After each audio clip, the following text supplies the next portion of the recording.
Good morning. Now we will see with our next step, that is we have to revise all the syllabus. अभी तक हम लोग ने almost 100% syllabus देख चुके। उसमें पहला चैप्टर था introduction to management concept and managerial skill. Second, जो मैनेजमेंट के अंदर कैटेगरी सब कैटेगरी आती है, फिर मैनेजमेंट के साथ जो चीज़ें चलती है वो थी planning and organising at the supervisory level. बहुत सारी स्टेज है उसमें, पहले इंट्रोडक्शन फिर सुपरवाइज़र के ऊपर आ गए। फिर सुपरवाइज़र क्या क्या काम करता है, या फिर सुपरवाइज़र के पास जिम्मेदारी क्या रहती है, एक टाइप की कि प्लान करो, चीज़ों को ऑर्गेनाइज करो, उनको डायरेक्ट करो और उनको कंट्रोल करो। ये एक आप एक तरीके से आप बोल सकते हो पूरा पार्ट कवर हो गया। ये छोड़ के वापस से आ गए जनरलाइज मैनेजमेंट पे, that is safety management and registrative act. Safety management मतलब क्या क्या सेफ्टी, क्या क्या प्रिकॉशन लेने चाहिए, क्यों लेने चाहिए, ये सब कुछ देखा। और रजिस्ट्रेटिव एक्ट मतलब कुछ भी गलत होता है या फिर कुछ भी गलत ना हो, रूल्स एंड रेगुलेशन कैसे होने चाहिए, क्या रूल्स होने चाहिए, कैसा वर्क आर्किटेक्चर, कैसे वर्किंग स्ट्रक्चर होना चाहिए, ये सब डिफाइन करने वाला कौन है, रजिस्ट्रेटिव एक्ट। जिसमें हम लोग कल तक कवर किए necessity act, industrial act, Indian factory act, industrial dispute act, workman compensation act, minimum wages act, ये सब कुछ देखा। अभी हमारा सिलेबस ऑलमोस्ट 100% हो गया है। तो अभी तो हमारे पास 19 जून तक शायद टाइम है। भले 19 जून मतलब बीच में खाली मंडे आते रहे, लेकिन हम लोग क्या करेंगे, एक बार शॉर्ट में ऊपर रिवाइज करेंगे। बराबर है। आप आपकी पढ़ाई भी चालू रखो। अगर ऐसा लग रहा है मैनेजमेंट का अच्छे से पढ़ाई हो गया है तो उसको बाजू में रख दो, खाली लेक्चर सुन लिया करो ये जो है वो शॉर्ट में, और आप बाकी के पढ़ाई के ऊपर ध्यान दो जो आपके डिपार्टमेंट के इम्पोर्टेंट सब्जेक्ट है वो।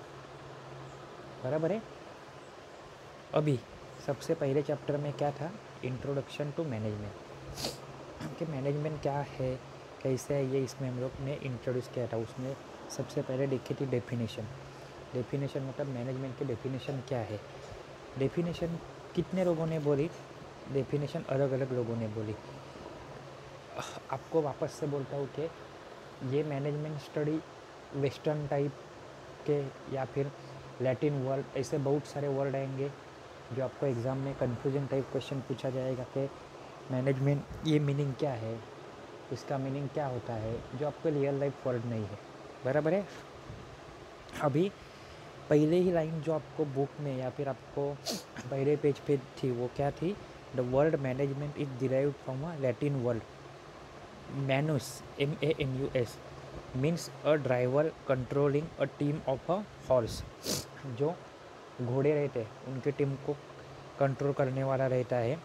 लेकिन घोड़े कौन से, जो घोड़े कार्ट को खींचते हैं, घोड़ा गाड़ी बोलते हैं ना, वैसे यहाँ पे मल्टीपल हॉर्सेस रहते हैं। बट लेटर ऑन थिंकर, फिर ये आगे आगे जैसे कोई भी थिंकिंग, कोई भी फिलोसोफर आया, उसने मैनेजमेंट की डेफिनेशन ये की वो की, ऐसे बहुत सारे लोग आके गए जिनका नाम था हेनरी फायर, उसने उसके हिसाब से मैनेजमेंट की डेफिनेशन की। देन था ब्लैंचार्ड, मेस्कॉन, मैरी पार्कर, रॉबिन्सन, ड्रकर, हर एक की डेफिनेशन देखो, आपको लिखनी नहीं है, आपको पढ़ के जानी है। ऐसा भी पूछ सकते हैं कि ये डेफिनेशन किसने बोली, तो आपको मालूम रहना चाहिए ये डेफिनेशन बोलने वाला कौन है, उसका नाम। ये सबसे पॉजिटिव साइड क्या है आपके मैनेजमेंट की, कि आपको लिखना कुछ नहीं है, आपको क्या लिखा हुआ है वो खाली पिक्चरेटिकली याद करना है और लिखना है कि ये डेफिनेशन तो इसने बोली थी। आपको कुछ भी टाइप करना है क्या वहाँ पे, नहीं। देन एक डायग्राम दी गई थी कि विदाउट मैनेजमेंट और विथ मैनेजमेंट कोई भी काम कैसे होता है, वो डायग्राम भी आपको याद रखनी पड़ेगी। बराबर है। अभी role and importance of a management, के मैनेजमेंट क्या रोल करता है, और आप शायद से अभी थर्ड ईयर में हो, लास्ट सेमिस्टर में, तो आप ये भी देख सकते हो कि जो चीज़ें रोल रहती है वही एज ए इम्पोर्टेंट जैसा हो सकता है। आपका घर में रोल क्या है इम्पोर्टेंट, आप बोल सकते हो कि मेरा छोटा भाई है, उसका मैं बड़ा भाई हूँ, ये आपका रोल है। तो यही आपका इम्पोर्टेंस बन सकता है कि जो बड़े भाई के फ़र्ज़ है वो आपको निभाने हैं। मान लो आपके घर पे आप मम्मी पापा के साथ रहते हो और आप इकलौते बेटे हो, तो आपका रोल क्या है? उनका बेटा। लेकिन इम्पोर्टेंस क्या है? आप ही उनके बेटे हो, जो आपको उनके आज भी और आगे चल के भी उनको संभालना है और उनके सारे काम करने हैं। तो रोल्स और इम्पोर्टेंस, ये चीज़ें साइड बाय साइड चलती है। लॉजिकली आप याद रखा करो, सब सिंपल रहेगा। यही सब्जेक्ट में नहीं, सारे फील्ड सब्जेक्ट में। अभी फंक्शन ऑफ मैनेजमेंट क्या है? तो human resources, technology, financial resources, ये एज ए इनपुट जैसे काम करते हैं। मतलब मैनेजमेंट फंक्शन में क्या लगता है? ह्यूमन पावर रखती है। ह्यूमन पावर काम करती है किसी टेक्नोलॉजी के साथ। खाली इतने से काम नहीं होता, उनको फाइनेंशियल रिसोर्सेस भी लगते हैं। तो ये सब के बाद क्या होगा? आउटपुट कुछ तो जनरेट होगा। वो आउटपुट क्या रहता है? गोल सेटिस्फैक्शन, मतलब हम लोग ने टारगेट क्या रखा था वो रिजल्ट, अपने growth of a business, market status, ये सारी चीज़ें आती है आपके आउटपुट में। देन कंसेप्ट आता है characteristic of a management. Characteristic मतलब क्या बोल सकते हो? फीचर, बराबर है कि फीचर क्या है, कैरेक्टरिस्टिक क्या है, गुणधर्म क्या है। तो उसमें अलग अलग आते हैं, या आप याद रख सकते हो इजीली कि गोल ओरिएंटेड, हर एक के गोल होने चाहिए, टारगेट होने चाहिए। कैटलिस्ट, कैटलिस्ट मतलब आपको मालूम है, केमिस्ट्री पढ़ा है, स्कूल में भी पढ़ा है, बराबर है। कैटलिस्ट मतलब ऐसी चीज़ जो किसी भी काम में हेल्प करती है। उत्प्रेरक जिसे मराठी में बोलते हैं कि मेरा कोई काम विदाउट मैनेजमेंट 1 महीने के अंदर होता, तो वो विथ मैनेजमेंट 15 दिन में हो सकता है और अच्छी तरीके से। तो ये हो गया आपका कैटलिस्ट। देन प्रोसेस, अथॉरिटी, किसके पास क्या अथॉरिटी है, रिस्पॉन्सिबिलिटी, ये हम लोग पहले एक बार देख चुके हैं। Unifying force, harmony effect, harmony effect मतलब क्या है? सब लोग साथ में काम करते हैं, वो रहती है हार्मोनी। तो हार्मोनी इफेक्ट क्या है? ये सारी चीज़ें, ये सब कैरेक्टरिस्टिक किसके है? मैनेजमेंट की कैरेक्टरिस्टिक है, बराबर है। मल्टी डिसिप्लिनरी सब्जेक्ट, ऐसे नहीं है कि एक ही सब्जेक्ट के ऊपर कॉन्सेंट्रेटेड है, वो मल्टी डिसिप्लिनरी, मल्टीपल डिसिप्लिन को कवर करने वाला। उसके बाद आता है प्रिंसिपल ऑफ मैनेजमेंट।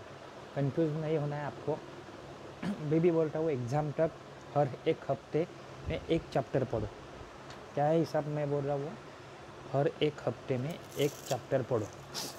तो भी आपके 5 चैप्टर है, आप इजीली कवर कर सकते हो। खाली पढ़ना है, एक बार अच्छे से नज़र के नीचे से जाने देना है। वापस से बोल रहा हूँ, आपको एग्ज़ाम में भले ऑनलाइन एग्ज़ाम हो, थ्योरी या रिटर्न एग्ज़ाम हो, आपको पेपर लिखने नहीं है, आपको ऑब्जेक्टिव टाइप ही क्वेश्चन आएंगे, बराबर है। इसीलिए खाली याद रखना है कि क्या क्या है। अभी नेक्स्ट है principle management, principle of management. तो प्रिंसिपल मतलब क्या? तत्व। मैनेजमेंट की प्रिंसिपल क्या क्या है? तो सबसे पहला आता है अथॉरिटी, मतलब हक, रिस्पॉन्सिबिलिटी मतलब जिम्मेदारी, डिसिप्लिन, हर एक काम डिसिप्लिन में होना चाहिए, इक्विटी, समानता, सेंट्रलाइजेशन, एक के हाथ में पावर, डिवीजन ऑफ वर्क, काम डिवाइडेड हो तो और अच्छे से हो सकता है। रिम्यूनरेशन मतलब सैलरी, पगार को याद करो। किसी भी चीज़ का, कोई भी पर्टिकुलर काम के लिए उसके स्टेटस वाइज, डिग्निटी वाइज और कितना वो इनपुट दे रहा है, उसके हिसाब से उसको पैसा मिले। यूनिटी ऑफ डायरेक्शन, हर एक ही दिशा में काम करे। यूनिटी ऑफ कमांड, कमांड देने वाला भी एक ही हो। स्टेबिलिटी, सब कुछ स्टेबल होना चाहिए। बाद में इनिशिएटिव वाला लेने वाला कोई चाहिए। ए स्पिरिट द कॉप्स, बराबर है। मतलब क्या है?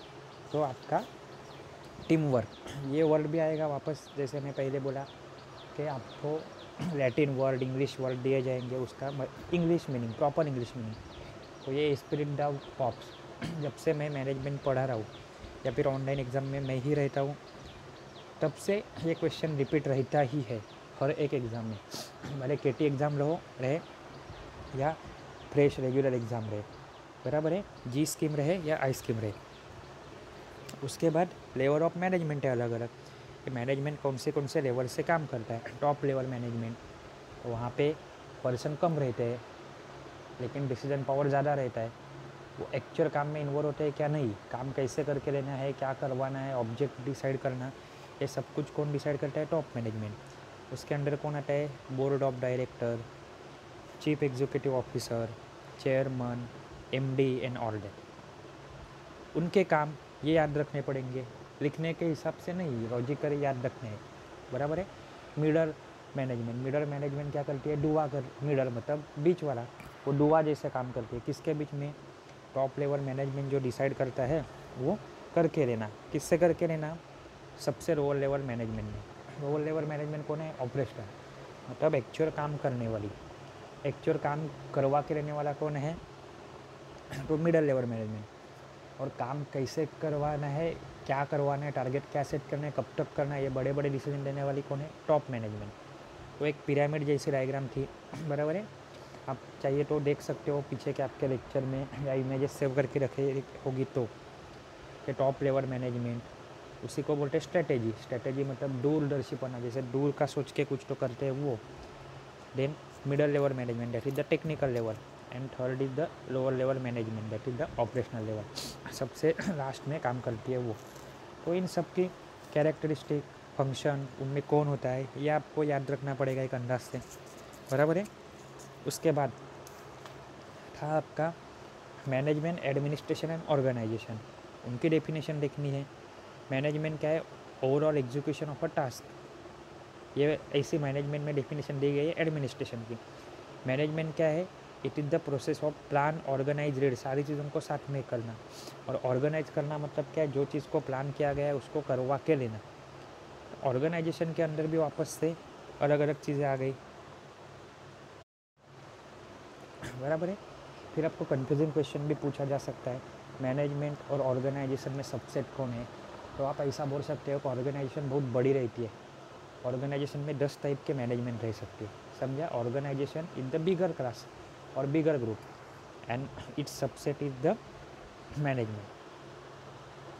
ऑर्गेनाइजेशन के फीचर्स, बराबर है, या कैरेक्टरिस्टिक क्या बोल सकते हो, टास्क, उनका कुछ टास्क रहता है, फंक्शन रहते हैं, पीपल उनके अंदर रहते हैं, उनकी मैनेजमेंट रहती है, उनके रूल्स एंड रेगुलेशन रहते हैं, टेक्नोलॉजी कुछ तो करते हैं फॉलो, एम एंड ऑब्जेक्टिव रहता है इनका, बराबर है।